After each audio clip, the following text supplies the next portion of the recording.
రంగులే ప్రతిరోజు పండగలే high power ఉల్లాసం high power ఉత్సాహం హై పవర్ ఆరోగ్యం హై పవర్ ఆనందం గుంటూరు వారి XXL మరియు హై పవర్ హార్స్ దేశవాళీ మినపగుళ్ళు బంధాలు అనుబంధాలు మరింత దృఢంగా మరింత బలంగా.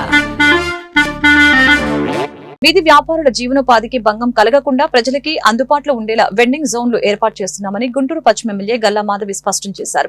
ఇప్పటికే పశ్చిమ నియోజకవర్గ పరిధిలో 2000 మంది వీధి వ్యాపారాల గుర్తింపు కార్డుల కోసం దరఖాస్తు చేసుకున్నారని, వారిలో అర్హులైన వారిని గుర్తించడానికి జీఎంసీ చర్యలు తీసుకుంటుందని తెలిపారు. వెండింగ్ జోన్లలో సింగిల్ యూజ్ ప్లాస్టిక్ ని వినియోగించకుండా చర్యలు తీసుకోవాలని అన్నారు. ఎమ్మెల్యే గల్లా మాధవి నగర కమిషనర్ పులి శ్రీనివాసులతో కలిసి శనివారం స్థానిక గుజ్జనగుండ్ల మహిళా పాలిటెక్నిక్ కళాశాల దగ్గర వీధి వ్యాపారుల వెండింగ్ జోన్ ని ప్రారంభించారు. అనంతరం వీధి వ్యాపారులకి గుర్తింపు కార్డులు అందజేశారు. నగర కమిషనర్ కృషితో వెండింగ్ జోన్ ఏర్పాటు సాకారమైందని అన్నారు. కార్యక్రమంలో నగర commissioner Puli Srinivasulu, deputy mayor Shaik Sajila, కార్పొరేటర్లు Manam Padmasri, E Varaprasad, city planner Rambabu, SE Nagamalleswararao, deputy కమిషనర్లు సిహెచ్ శ్రీనివాస్, టి వెంకట కృష్ణయ్య, ఉపాసల్, పిఓ రామారావు తదితరులు పాల్గొన్నారు. రాష్ట్రం అన్ని విధాలా ముందుకు వెళ్ళాలి అని కృత నిశ్చయించుకుంది.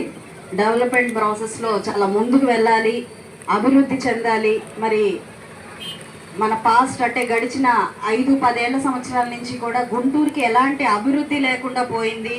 ఎటు చూసినా కూడా ఒక పల్లెటూరు వాతావరణం కంటే దారుణంగా మన గుంటూరు తయారైంది. ఇలాంటి క్రమంలో మనం ముందుకు వెళ్ళాలి అని అంటే చాలా మార్పులు తెచ్చుకోవాల్సిన అవసరం ఉంది నగరంలో.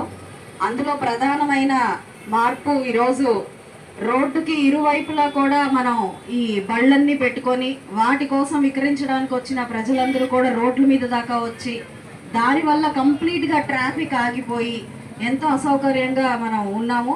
ఎంత రోడ్లు వైడ్గా విస్తారంగా మనం వేసుకున్నప్పటికీ కూడా ఈ బళ్ళన్నీ కూడా ముందుకు రావడం వల్ల కంప్లీట్గా ట్రాఫిక్ జామ్ అవుతున్న పరిస్థితి.